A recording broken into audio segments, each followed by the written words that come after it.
ನಮಸ್ತೆ. ಜೈ ಭೈರವಿ ದೇವಿ ಗುರುಭ್ಯೋ ನಮಃ Shri.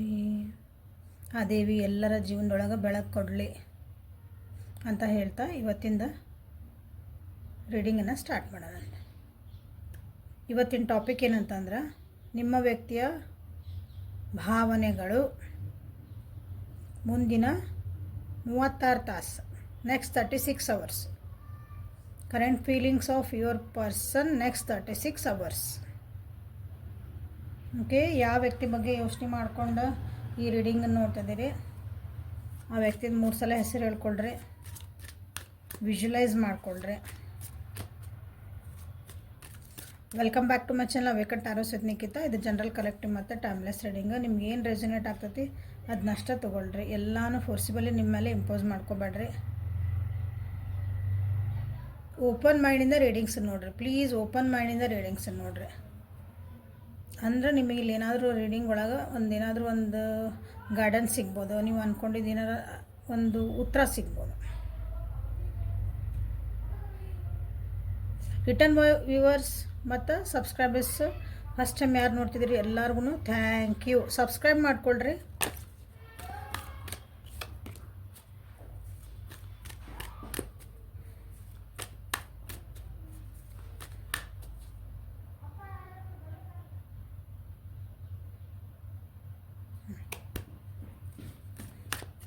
So current feelings of your person next 36 hours.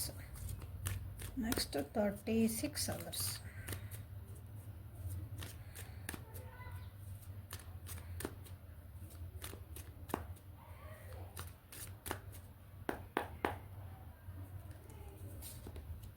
Current feelings of your person. Compromise, isolation,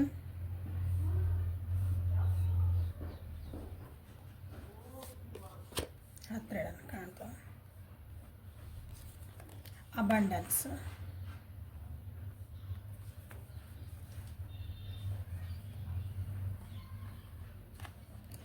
So romance angels in the night. Cards ತೆಗೆನ.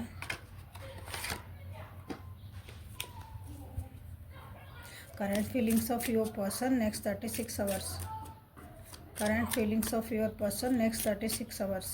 ನಾನು yours and person, ಯಾವ person ಬಗ್ಗೆ ಯೋಚನೆ ಮಾಡಿ reading ಮಾಡ್ತಿದಾರ ಆ ಪರ್ಸನ್ನ ಇವ್ರ ಬಗ್ಗೆ ನೆಕ್ಸ್ಟ್ 36 ತಾಸು ಅವ್ರ ಬಗ್ಗೆ ಏನು ಫೀಲ್ ಮಾಡ್ಕೊತಾರೆ,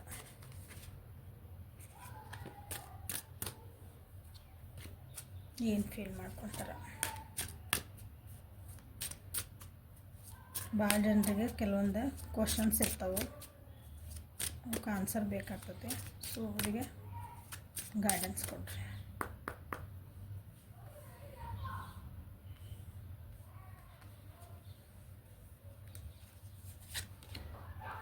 Engagement,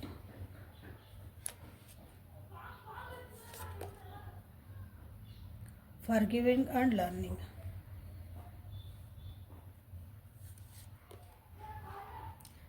finances and career,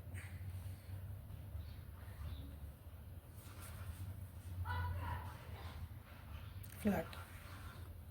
so ಯಾವ ವ್ಯಕ್ತಿನ ವಿಚಾರ ಮಾಡಿ ರೀಡಿಂಗ್ ನೋಡ್ತಿದ್ದೀರಿ, ಯಾರ ಭಾವನೆಗಳನ್ನು ತಿಳ್ಕೊಬೇಕಂತ ಈ ರೀಡಿಂಗ್ ನೋಡ್ತಿದ್ದೀರಿ. ಸೊ ಆ ವ್ಯಕ್ತಿ ನಿಮ್ಮ ನೆಕ್ಸ್ಟ್ 36 ತಾಸು ನಿಮ್ಮ ಬಗ್ಗೆ ಏನು ಫೀಲ್ ಮಾಡ್ಕೊತಾರೆ, ಮನಸ್ಸೊಳಗಿಂದ ಫೀಲ್ ಮಾಡ್ಕೊಳೋದು, ಯೋಚನೆ ಮಾಡೋದಲ್ಲ, ಫೀಲ್ ಮಾಡ್ಕೊಳೋದು. ನಿಮ್ಮಿಬ್ಬರ ನಡುವೆ ಏನೋ ಮಿಸ್ಅಂಡರ್ಸ್ಟ್ಯಾಂಡಿಂಗ್ ಆಗ್ಯಾವಿಲ್ಲ, ನಿಮ್ಮಿಬ್ಬರು ಸ್ವಲ್ಪ ಮನಸ್ಸು ನೋವಾಗೈತಿ, ಮಾತು ಬಿಟ್ಟಿರ್ಬೋದು, ಮೆಸೇಜ್ ಮಾತನ್ನೋಕೆ ಏನು ಮಾತನ್ನಂಗೆ ಇವತ್ತೆಲ್ಲ message. Okay, WhatsApp, Instagram, message block ಮಾಡಿರ್ಬೋದು, ಮಾತು ಬಿಟ್ಟಿರ್ಬೋದು. ಈಗ ಆಲ್ರೆಡಿ ಮುಂದೆ ಬಿಡ್ತಾರಲ್ಲ, ಆಲ್ರೆಡಿ ಯಾರು ಬಿಟ್ಟಾರ. ಸೊ ಅವರ ಕಾಂಪ್ರಮೈಸಿಗೆ ಬರ್ಬೋದಿಲ್ಲ, ನಿಮ್ಮ ಜೊತೆ ಕಾಂಪ್ರಮೈಸ್ ಮಾಡ್ಬೇಕಂತಂದು ಒಂದು ಫೀಲ್ ಬರ್ತದೆ. ಯಾಕಂದ್ರೆ ನಿಮ್ಮ ಕೊಟ್ಟಿದ್ದ ಪ್ರೀತಿ, ನಿಮ್ಮಿಬ್ರದ್ದು ಒಂದು ಬಾಂಡಿಂಗ್ ಅವರಿಗೆ ನೆನಪಾಗ್ತೈತೆ. ಮಿಸ್ ಮಾಡ್ಕೊತಾರೆ ನಿಮ್ಮನ್ನ, ಮತ್ತು ನಿಮ್ಮ ಜೊತೆಗೆ ಮಾತಾಡಬೇಕು, ನಿಮ್ಮ ಜೊತೆಗೆ ಇರಬೇಕು, ನಿಮ್ಮ ಜೊತೆಗೆ ಒಂದು ಟೈಮ್ ಸ್ಪೆಂಡ್ ಮಾಡಬೇಕು ಅಂತ ಅನ್ನಿಸ್ತೈತಿ. ಯಾಕಂದ್ರೆ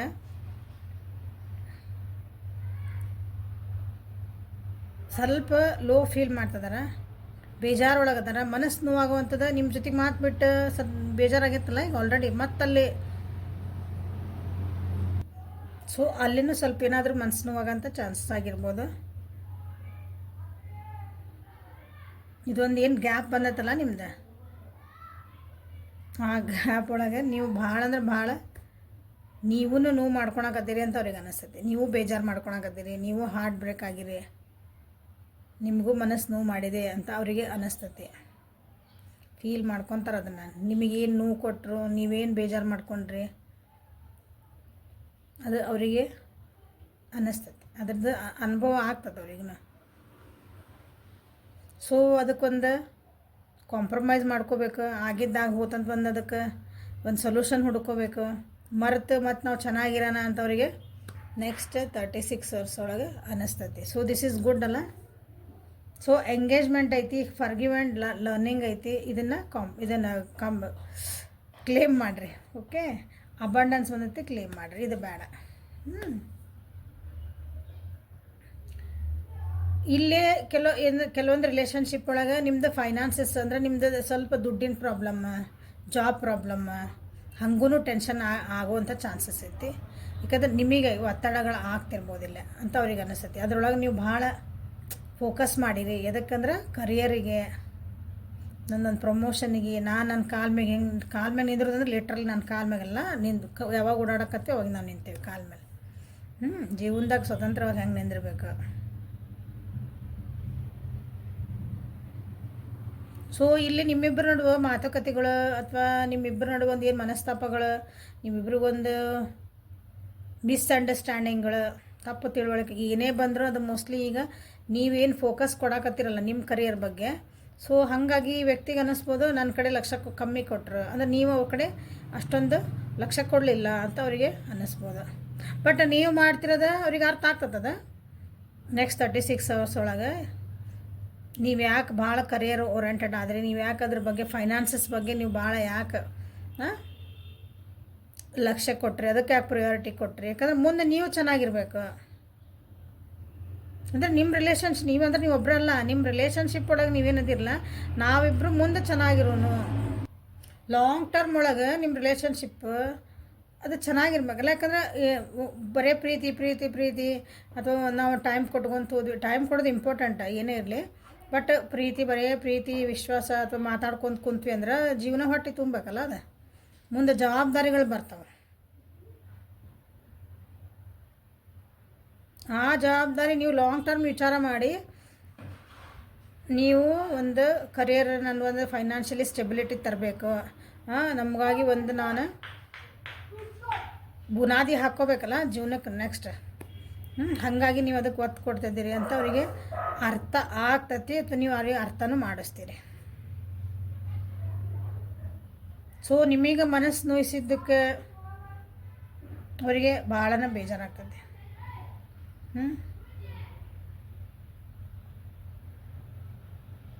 ಸೊ ಬಟ್ ಏನು ಬೇಜಾರಾಗಬೇಡ್ರಿ. ಇದೇನೊಂದು ಗ್ಯಾಪ್ ತೊಗೊಂಡ್ರಲ್ಲ, ನೀವಿಬ್ಬರು ಮಾತ್ಬಿಟ್ರಿ ಅಥವಾ ಜಗಳ ಮಾಡ್ಕೊಂಡ್ರಿ, ಇದು ನಿಮ್ಮ ಬಾಂಡಿಂಗ್ನ ಜಾಸ್ತಿ ಮಾಡಿರ್ತೈತೆ. ಆ್ಯಕ್ಚುಲಿ ನಿಮ್ಗೆ ಅಂಡರ್ಸ್ಟ್ಯಾಂಡಿಂಗ್ ಜಾಸ್ತಿ ಮಾಡಿಸ್ತೈತಿದೆ ಈ ನೆಕ್ಸ್ಟ್ 36 ಅವರ್ಸ್ ಒಳಗೆ. ಅಥವಾ ಈ ರೀಸೆಂಟಾಗಿ ನೀವು ಯಾರು ಮಾತು ಬಿಟ್ಟಿರಿ ಅಥವಾ ಏನೋ ಬೇಜಾರು ಮಾಡ್ಕೊಂಡಿರಿ, ನನ್ನ ಅರ್ಥ ಮಾಡ್ಕೋವಲ್ರ ಅವರು ಅಂತ ಅನ್ಕೊಳಕತ್ತೀರಿ. ರೀಸೆಂಟಾಗಿ 2-3 ದಿನದಿಂದ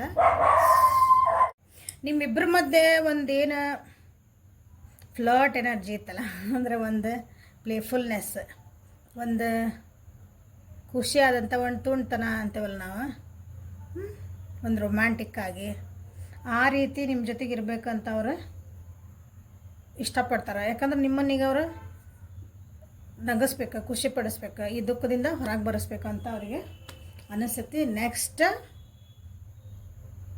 36 ಅವರ್ಸ್. ಸೊ ಏಂಜಲ್ ಗೈಡೆನ್ಸ್ ಏನು ಬರುತ್ತೈತಿ ನಿಮಗೆ ಆಗಿ ಅಂತ ನೋಡೋಣ.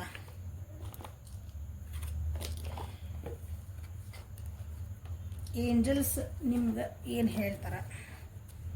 ಏಂಜಲ್ ಗೈಡೆನ್ಸ್ ಅಥವಾ ನಾ ಡಿವೈನ್ ಗೈಡೆನ್ಸ್ ತೆಗಿತೇನಲ್ಲ, ಅದನ್ನು ನೀವು ನಿಮ್ಮ ಜೀವನಕ್ಕಾಗಿ ಅಂತ ತೊಗೊಳ್ರಿ. ಈ ಸಿಚುವೇಶನಿಗೂ ಸರಿ ಅದು, ಪ್ಲಸ್ ನಿಮ್ಮ ಒಂದು ಜೀವನಕ್ಕಾಗಿನೂ ಅದು. So angels please guide my viewers.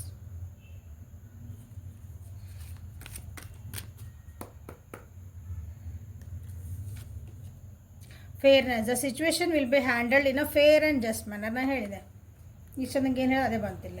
ನೀವು ಈ ಒಂದು ಸಿಚುವೇಶನ್ ನೀವು ಅನುಭವಿಸ್ತದಿರಿ, ಹಾಂ, ಈ ಏನು ಪರಿಸ್ಥಿತಿ ಐತಿ ಅದನ್ನು ಫೇರ್ ಮ್ಯಾನರ್ ಅಂದರೆ ಒಂದು ನ್ಯಾಯಯುತವಾಗಿ ಧರ್ಮಯುತವಾಗಿ ಅದನ್ನು ಹ್ಯಾಂಡಲ್ ಮಾಡೋದು. ನಿಮ್ದು ತಪ್ಪಿದ್ರೆ ನಿಮಗೆ ನೀವು ಹೌದಂತ ಒಪ್ಕೋಬೇಕು, ಎದುರಿಗಿರೋದಿದ್ರೆ ಎದುರು ಅನ್ಬೇಕು. ಹಂಗದು ಫೇರ್ ಅಂದ್ರೆ. ಹಾಲಿಗೆ ನೀರಿಗೆ ಅಂತೇವಲ್ಲ, ದೂದ್ ಕಾ ದೂದ್ ಪಾನಿ ಕಾ ಪಾನಿ ಅಂತಾರೆ ಹಿಂದಿ ಒಳಗೆ. ಹಂಗೆ ಓಕೆ. ಈ ಸಿಚುವೇಶನನ್ನು ನೀವು ಇರೋಂಥ ಪರಿಸ್ಥಿತಿ ನಿಮ್ಮ ಜೀವನದೊಳಗೆ ಏನೇ ನೀವು ಅನುಭವಿಸ್ತಿದ್ರು ಅದು ನಿಮ್ಗೊಂದು ನ್ಯಾಯ ಸಿಗ್ತತಲ್ಲಿ. ಸೊ ಭಾಳ ವರಿ ಮಾಡ್ಕೊಳಕ್ಕೆ ಹೋಗ್ಬೇಡ್ರಿ, ಯಾಕಂದರೆ ಡಿವೈನ್ ಟೈಮಿಂಗ್ ಅವೆಲ್ಲ. ಆಮೇಲೆ ಈ ಸಿಚುವೇಶನ್ನ ನೀವೇನು ಪರಿಸ್ಥಿತಿಗೆ ಸದ್ಯ ಅನುಭವಿಸ್ತಿದ್ದೀರಿ, ಇದು ನಿಮ್ಮ ವ್ಯಕ್ತಿ ಜೊತೆಗಿರ್ಬೋದು, ನಿಮ್ಮ ಜೀವನದೊಳಗೂ ನಿಮಗೆ ಕೆಲವೊಂದು ಸಲ ಅನ್ನಿಸ್ತಿರ್ಬೋದು, ನಾನು ಯಾಕೆ ಈ ರಿಲೇಷನ್ಶಿಪ್ ಒಳಗೆ ಬಂದೆ, ಯಾಕೆ ಹಿಂಗೆ ಅಂತ ಕೆಲವೊಮ್ಮೆ ಅನ್ನಿಸ್ತಿರ್ಬೋದು. ಸೊ ಇದು ನಿಮ್ಮ ಪಾಸ್ಟ್ ಲೈಫ್ ಕರ್ಮನ ಆಗಿರ್ಬೋದು, ಅಥವಾ ನಿಮ್ಮ ಹೋಗಂಥ ಕೆಲವೊಂದು ವರ್ಷಗಳಿಂದ ಆಗಿದಂಥ ನೀವೊಂದು ಕರ್ಮ ಕಲೆಕ್ಟ್ ಮಾಡಿ ಇಟ್ಕೊಂಡಿರ್ತಿರಲ್ಲ. ಕರ್ಮ ಅಂದರೆ ನೀವು ಏನು ಮಾಡಿರ್ತೀರ ಅದಕ್ಕೆ ವಾಪಸ್ ಬರ್ತದಲ್ಲ, ಅದು ಕರ್ಮ. ಕೆಸರೊಳಗೆ ಕಲ್ಲು ಒಗೆದ್ರೆ ಕೆಸರು ನಮಗೆ ವಾಪಸ್ ಹಿಡಿತದಲ್ಲ, ಅದು ಕರ್ಮ. ಓಕೆ. ಒಳ್ಳೆ ನೀರೊಳಗೆ ನೀವು ಕಲ್ಲು ಒಗೆದ್ರೆ ಒಳ್ಳೆ ನೀರು ಸಿಡಿತಾವೆ. ಹಾಗೆ ಉದಾಹರಣೆ ಇದೆ. ಸೊ ನಾವು ಏನು ಮಾಡಿರ್ತೀವಿ ಅದು ರಿಫ್ಲೆಕ್ಟ್ ಆಗತ್ತೆ.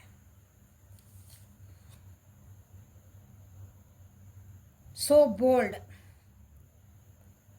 ಜೀವನದೊಳಗೆ ಕೆಲವೊಂದು ರಿಸ್ಕ್ ತೊಗೊಳ್ರಿ, ಡೇರ್ ಆಗ್ರಿ, ಧೈರ್ಯ ಮಾಡಿರಿ, ಹೆದರಬೇಡ್ರಿ. ಏನೇ ಕಷ್ಟ ಬರಲಿ ಬಿ ಸ್ಟ್ರಾಂಗ್ ಬಂದಿದ್ದಿಲ್ಲ. ಸ್ಟ್ರಾಂಗ್ ಅದಿರಿ, ಆಲ್ರೆಡಿ ನೀವು ಸ್ಟ್ರಾಂಗ್ ಅದಿರಿ. ಬಟ್ ಈಗೇನೋ ಸ್ವಲ್ಪ ಹೆದರ್ತಿರ್ಬೇಕು, ಏನೋ ಬೇಜಾರು ಮಾಡ್ಕೊತಿರ್ಬೇಕು, ಯಾಕೆ ಹಿಂಗಾತ ಅನ್ಕೊತಿರ್ಬೇಕು. ನೀವೀಗ ಏನಾರ ಹೇಳೋದಿದ್ರೂ ಧೈರ್ಯ ಮಾಡಿ ಹೇಳ್ರಿ. ಕಷ್ಟಗಳು ಬಂದಾಗ ಹೆದರಿ ತಪ್ಪು ದಾರಿಗಳನ್ನು ಹಿಡಿಬೇಡ್ರಿ, ಕೂಗಬೇಡ್ರಿ. ಸ್ಕೂಲಿಗೆ ಸೇರಿಸಿರ್ತೇವೆ, ನಮ್ಮ ಜೀವನ ಅಂದರೆ ಸ್ಕೂಲಿಗೆ ಸೇರಿಸಿದ್ಮೇಲೆ ಎಕ್ಸಾಮು ಇರ್ತಾವೆ, ಸ್ಪೋರ್ಟ್ಸ್ ಇರ್ತಾವೆ, ಕಲ್ಚರಲ್ ಆ್ಯಕ್ಟಿವಿಟೀಸ್ ಇರ್ತಾವೆ, ಇನ್ನೊಂದು ಏನೇನೋ ಇರ್ತಾವೆ. ಎಲ್ಲ ಸ್ಕೂಲಿಗೆ ಸೇರಿಸಿದ್ಮೇಲೆ ಮಕ್ಳಿಗೆ ಮಾಡ್ರಿ ಅಂತ ಹೇಳ್ತೇವಲ್ಲ. ನಿಮ್ಗೆ ಪ್ರೈಸ್ ಬರ್ತದೆ, ಪಾರ್ಟಿಸಿಪೇಟ್ ಮಾಡಿರಿ, ಧೈರ್ಯದಿಂದ ಮುನ್ನುಗ್ರಿ ನಮ್ಮ ಮಕ್ಕಳಿಗೆ ಹೇಳ್ತೇವೆ ತಾನೆ. ಎಕ್ಸಾಮ್ ಬರೀಲೇಬೇಕು, ಪಾಸ್ ಹಾಕೋ ಫೇಲ್ ಹಾಕೋ ನಮ್ಗೆ ಗೊತ್ತಿಲ್ಲ, ಎಕ್ಸಾಮ್ ಬರೀಲೇಬೇಕು. ಎಕ್ಸಾಮ್ ಹಾಲಾಗಿ ಕುಂದ್ರಬೇಕು, ಖಾಲಿ ಪೇಪರ್ ಕೊಟ್ಟು ಬರ್ತೀರ, ಬಿಟ್ಟಿದ್ದು ನಿಮಗೆ ಅಂದ್ರೆ ಬರೋದು ಬರ್ತೀರ. ಬಟ್ ಎಕ್ಸಾಮ್ ಅಂತೂ ಅಟೆಂಡ್ ಆಗಬೇಕು. So life is like that. Exam ಇದೆ, ನಮ್ಗೆ ಕೊಟ್ಟಿದ್ದ ಟಾಸ್ಕ್ ನಾವು ಮಾಡಲೇಬೇಕು. ಖಾಲಿ ಪೇಪರ್ ಕೊಟ್ಟು ಬಂದರೆ ಏನಾಗ್ತದೆ ಹೇಳ್ರಿ, ಇನ್ನೊಂದು ಸಲ ಎಕ್ಸಾಮಿಗೆ ಕುಂದಿರ್ತೀರಿ. ಸೊ ಈಗ ಬಂದಿದ್ದ ಕಷ್ಟಗಳನ್ನು ನೀವು ಸಮಾಧಾನದಾಗ ಧೈರ್ಯವಾಗಿ ಸ್ಟ್ರಾಂಗ್ ಅದಿರಿ.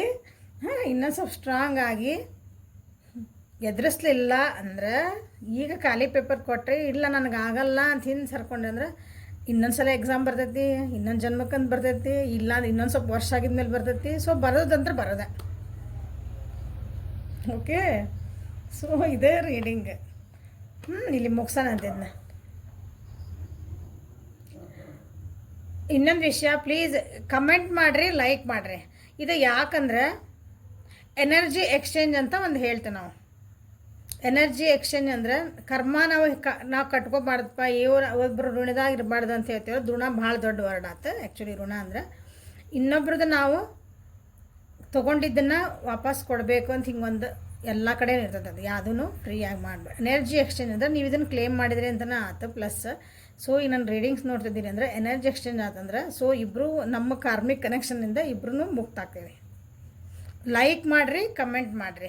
ಕಮೆಂಟ್ ಒಳಗೆ ನೀವು ಬರೀಲೇಬೇಕು ಅಂತ ಏನಿಲ್ಲ, ಏನಾದ್ರು ಒಂದು ಇಮೋಜಿನ ಹಾಕಿರಿ. ನಿಮ್ಗೆ ಏನು ಇದು ಈ ರೀಡಿಂಗಿಗೆ ತಕ್ಕಂಗೆ ನಿಮ್ಗೆ ಏನು ಅನ್ನಿಸ್ತಲ್ಲ ಅದ್ರಕ್ಕೆ ಇಮೋಜಿ ಸಿಗ್ತಾವಲ್ಲ, ಎಷ್ಟೊಂದು ಈಗೆಲ್ಲ ಸ್ಟಿಕ್ಕರ್ ಅದಾವೆ, ಏನೇನು ಅದಾವೆ, ಅದನ್ನಾರ ಹಾಕಿರಿ. ಅಷ್ಟು ಮಾಡೋಷ್ಟಂತ ಟೈಮ್ ಇರೋದು. ಇವನ್ ಲೈಕ್ ಮಾಡಿರಿ, ಕಮೆಂಟ್ಸ್ ಮಾಡಿರಿ. This is very important energy exchange, please. Okay. So like ಮಾಡಿರಿ, ಶೇರ್ ಮಾಡಿರಿ, ಕಮೆಂಟ್ಸ್ ಮಾಡಿರಿ. ಪರ್ಸ್ನಲ್ ರೀಡಿಂಗಿಗೆ ವಾಟ್ಸಪ್ಪಿಗೆ ಮೆಸೇಜ್ ಮಾಡಿರಿ. ಪರ್ಸ್ನಲ್ ರೀಡಿಂಗ್ಸು ಎಲ್ಲ ಪೇ ಇರ್ತಾವೆ, ಯಾವೂ ಫ್ರೀ ಇರೋಂಗಿಲ್ಲ. Okay. Thank you. Have a great day.